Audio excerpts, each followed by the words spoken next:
We're making the kibbe. That is the beginning stages of kibbe. Ground beef, onion, and bulgar. I don't know if I'm pronouncing that right. Bulgar.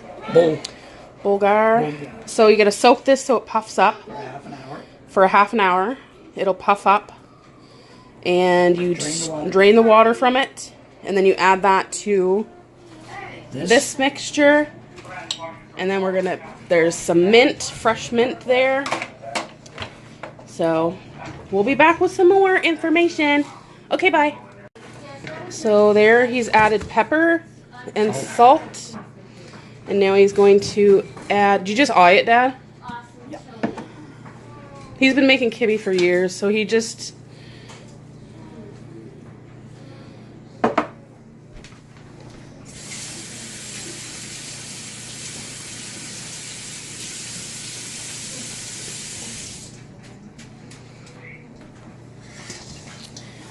And then you just gotta work it all together. And there's different ways to make your kibbe. Like, the recipe's the same, but it's how you cook it. There's like the traditional, it looks almost like an egg shape. Yeah. And some actually, like Dad said, will eat it raw. You can cook, yeah, and most of the time you use lamb, not beef. Or you can use, you can do it in a burger patty like form, which is what we do. And fry. And fry it. Or you can bake it like a meatloaf type in one of those pans there. Bread pan. Yeah. Or glass Pyrex dish. Okay, we'll be back. Okay, bye. Hi, friends. Hi, friends. We're back. So, Dad is adding the bulgar to the burger and mint and onion salt and pepper. Cinnamon? Yeah. Oh, cinnamon. We didn't say cinnamon last time. Yep. Synonym.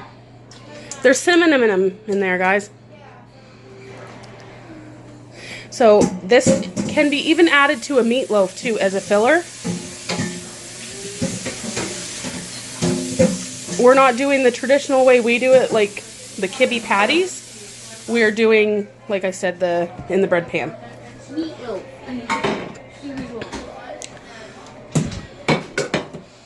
Say hi to YouTube, Dad. Hi to YouTube, Dad. So he's just going to mix that all together. My mission is to make this, and it tastes just like his. And my mission... It's great barbecue. Oh, yes. My other mission is to master my mom's homemade bread and their pizza dough. So, okay, bye. Hey, friends. Hey, it's your girl, Kitty. If you are new to my channel, welcome.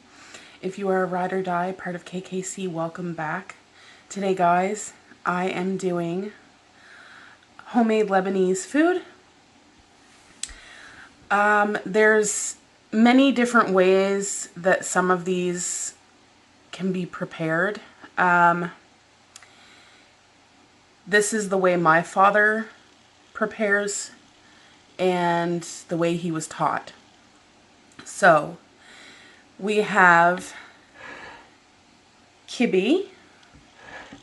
I apologize if I'm not pronouncing it correctly.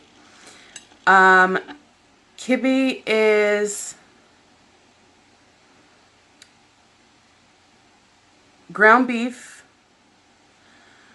pepper, salt, bulgar, onion, and you just mix it all together with your hands. And there's a few different ways that you can prepare this.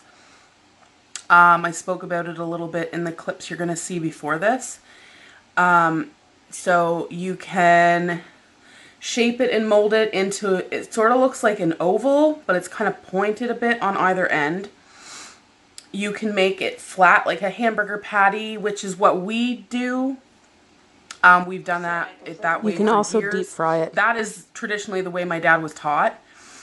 I know some eat the kibbeh raw. We don't eat it raw. I don't think I could do it. And I think traditionally it's not beef you use, it's ground pork, if I'm not mistaken. This, like I said, this is just how my dad was taught by his father, and this is just how he prepares it. But every once in a while, actually, that I can recall, this is the first time I've had it in a loaf, in a meatloaf form. This here is cabbage rolls, but it's not rolled up like normal cabbage rolls. This is done cabbage roll casserole. So it's shredded cabbage and done in like just the standard way a casserole is done. Then we have some brown rice and a dish called yakni. I have no idea if I'm pronouncing that correctly. Please don't come for me.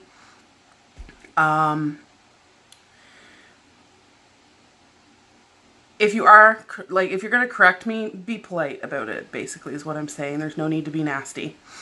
So, yakni is made, it's like a beef stew. Basically like a beef stew. There's, I think, crushed tomatoes, tomato paste, steak strips. I think this is traditionally done, too, with lamb, maybe? I'm not sure. But there's like green beans, yellow beans, onion, and it's just laid on the top of the rice. And we eat it with pita. We eat it with pita bread. We didn't make traditional pita bread. I want to try it. So, let's dig in. I know this is not traditional to do this, but this is what I grew up doing, and I'm going to do it anyway. So, ketchup. This, I have to. It's just...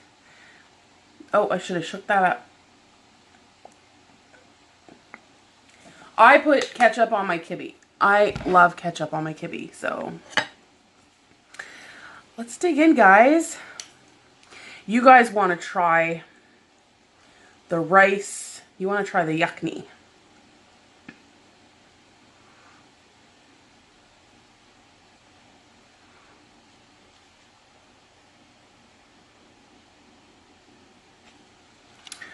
It's not cooperating with me today.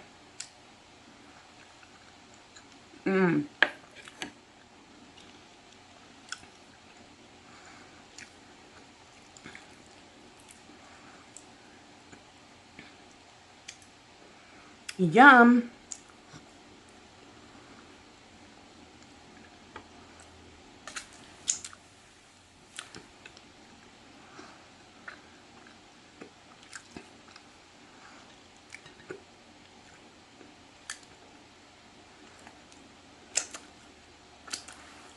Normally,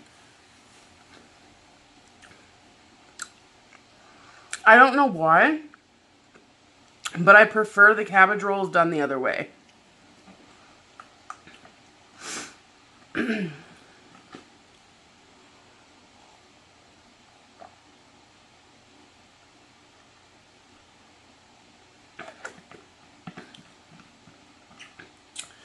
it dripped all over me.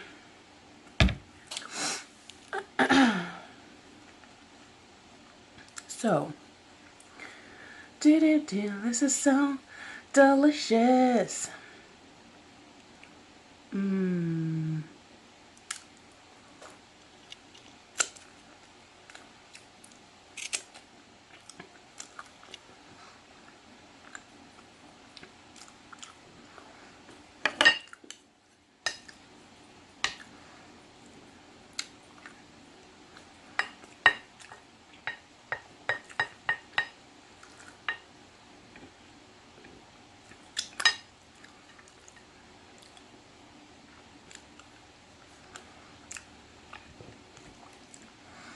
My favorite is the kibbe.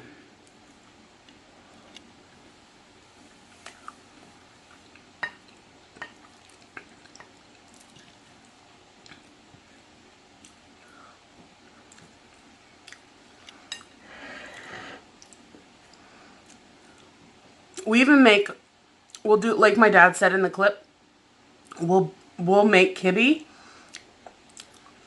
barbecue it, and have kibbe hamburgers. Oh my god, so good.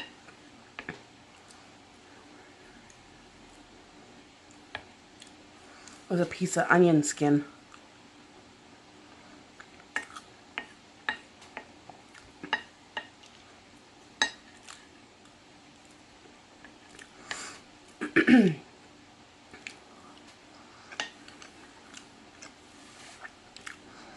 I think the reason I'm not that this isn't good, I think the reason I'm not too into it is because of the tomato.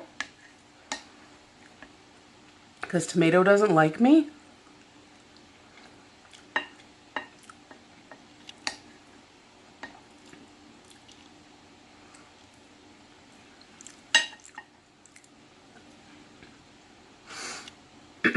But this is like the staple meal my dad was taught to make.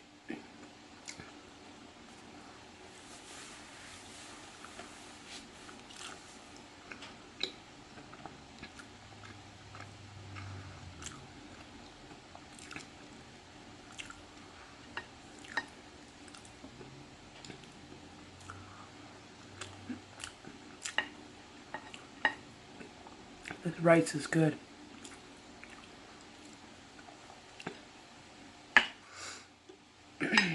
So when I planned my sister's little birthday party, well, it was for her little family dinner for her and Jamie.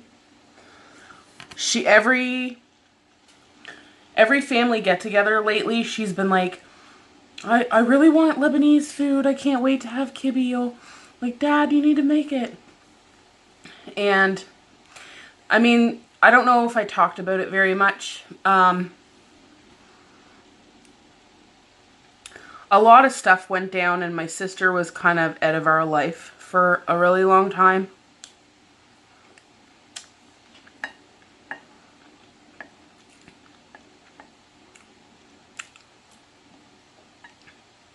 There was quite a few years we didn't talk.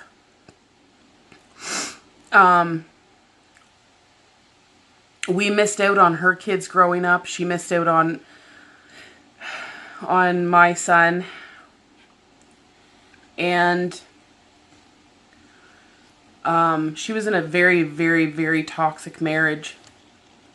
It was just a really bad situation all around. I won't get into details. I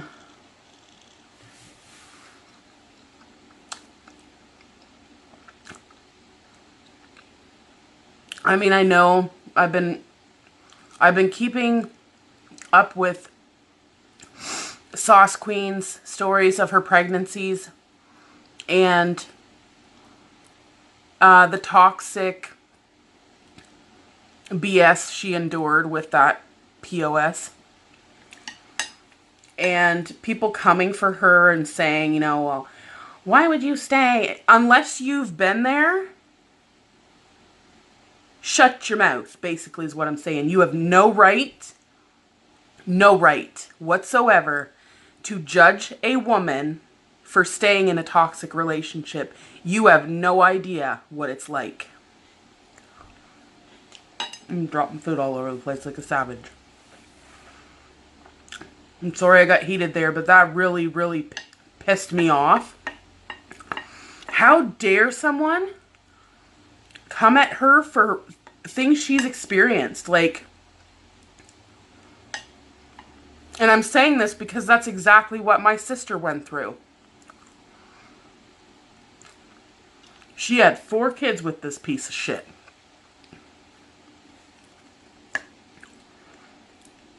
I mean, I thank the good Lord above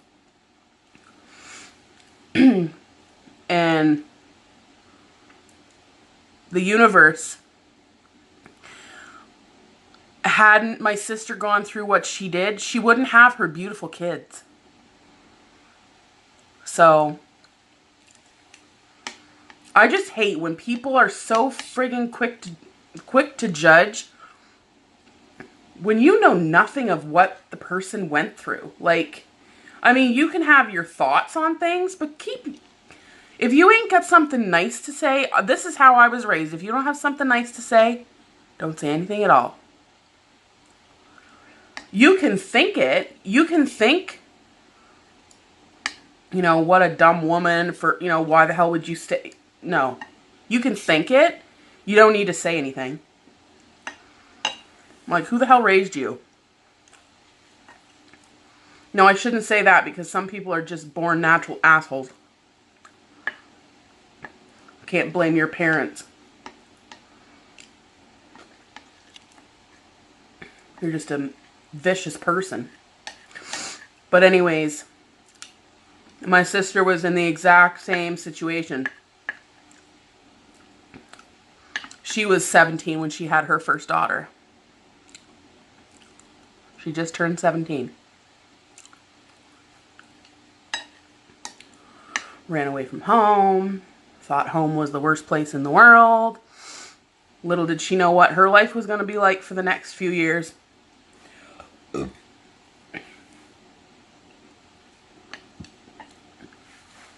But anyways, better late than never, found the strength to leave that POS.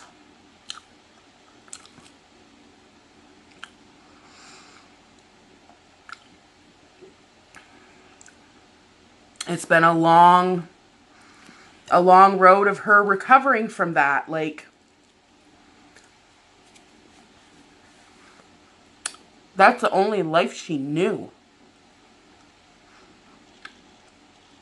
That's all she knew.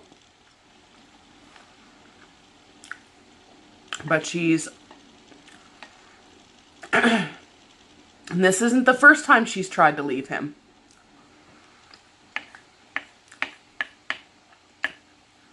You know, they say love is blind. Love will make you blind. She loved that man with everything that she was. She married him. And the abuse that she endured from him, not just physical, emotionally, mentally.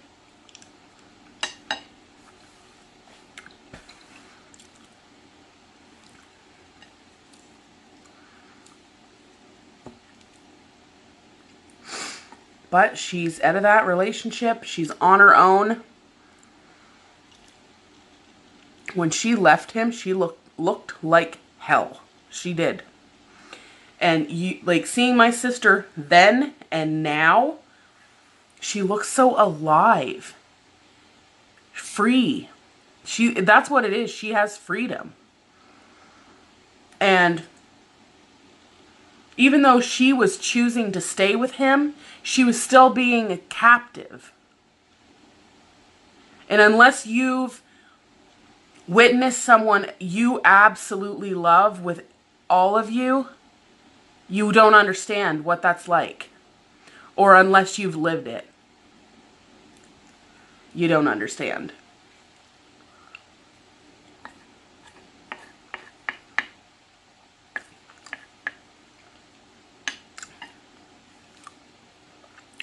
I was devastated when my sister left.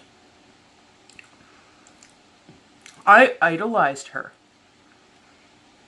She was my best friend. And it was basically how I felt with the whole situation with my other friend. Like, I felt like I was mourning a death. It screwed up my education. I couldn't concentrate on school. I had to repeat a grade. I had to either repeat a grade or go to summer school. I couldn't concentrate on anything else, but I missed my sister. I wanted my sister. Trying not to cry. But And I prayed to God, to the universe, to anyone who would listen to me, for my sister to find the strength to get out of that marriage. That she was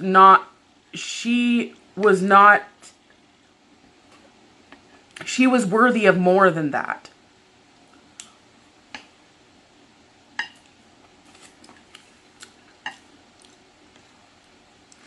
And she finally did it.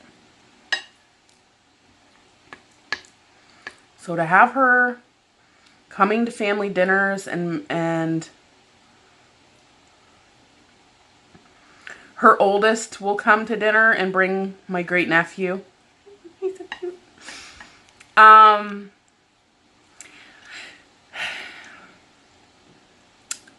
oldest daughter is like above and beyond, like way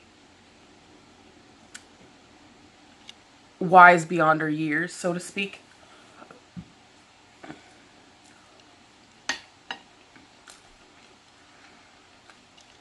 Her second daughter is kind of a rebellious teenager. You know, hates the world.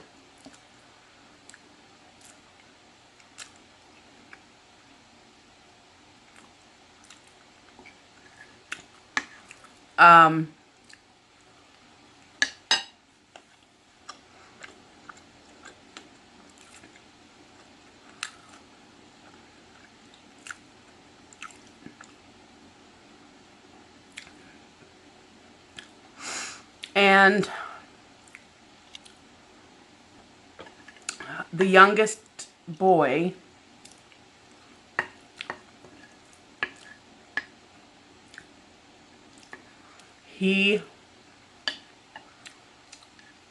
I can't really say too much about him, honestly. I know it's sad to say, but I sort of kind of had a, like, got to know the girls. From newborn to the age of 4 or 5. And a little bit sporadically throughout their younger years. You know, like 10 and, you know, around that age. Because I'm the only one my sister would talk to. She wouldn't talk to anybody else. But, so to have her back, my prayers, it was a long time coming, but my prayers were answered.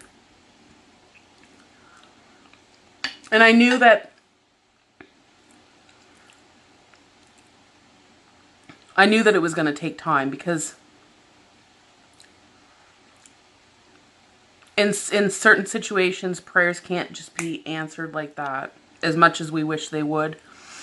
I know, like, realistically, logically, I can put the vibes out there and put the prayers out there, but she had to want it and be all in with getting out of that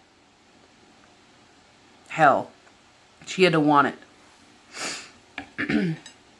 So to have her back in my life is amazing, and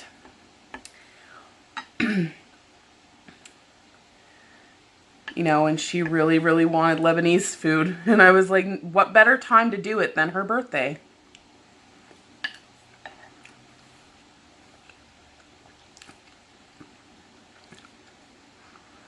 And I gave her a really good card. I can't remember word for word what it said. But it basically said about, like, as we were getting older, we realized, like, how important family is. It was just so perfect. I got, like, halfway through the card they had, like, a flower section and cards in the grocery store. And I got, like, halfway through reading the card and I started to cry. I was like, yep, this is the one.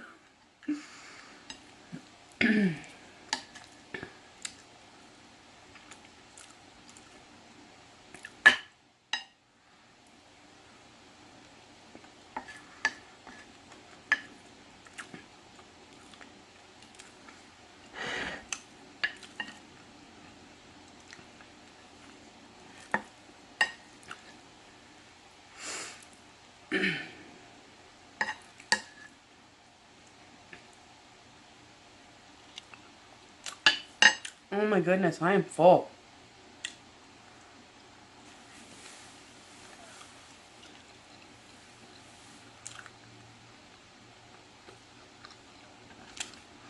This is a whole wheat pita.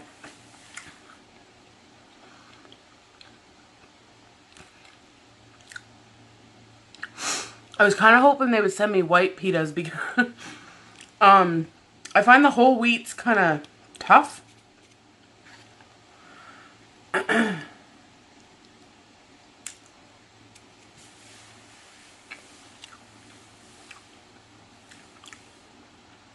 This was delicious. But I'm going to pay for it because tomatoes don't like me. They certainly don't. Anyways, I want to thank you for joining me for dinner. If you guys are new and haven't done so yet, please consider liking, commenting, and subscribing to join the KKC family. We would be honored to have you stick around. I hope you guys enjoyed this video. Enjoyed my little story time rant. Again, please be kind to one another, and there's so much hate in this world, and I wish I could fix it all.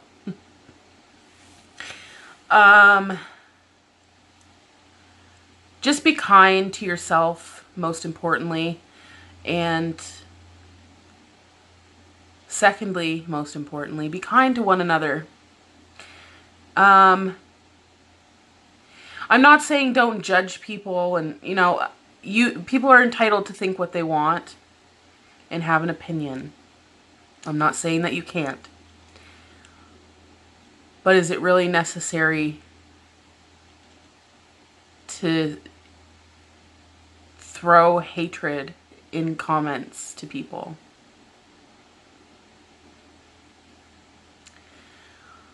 I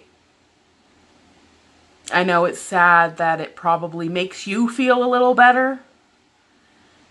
And I'm sorry that you feel that you need to be that way to people to boost yourself, to make, you're like venting or ranting or getting, some anger issues or frustrations out, and you're taking it out on a random stranger. It's not right. And I'm sorry that you feel that's your only option, is to be a jerk. But regardless, I love you, and I hope you have a wonderful day. Just like everyone. I love you all, and I hope you all have a wonderful day. Thank you for joining me for dinner. This is the end of my video. I hope you guys enjoyed it. And yes, until next time when our tummies are rumbling and we're hungry for something yummy. Yeah, I'll see you in my next video. Deuces.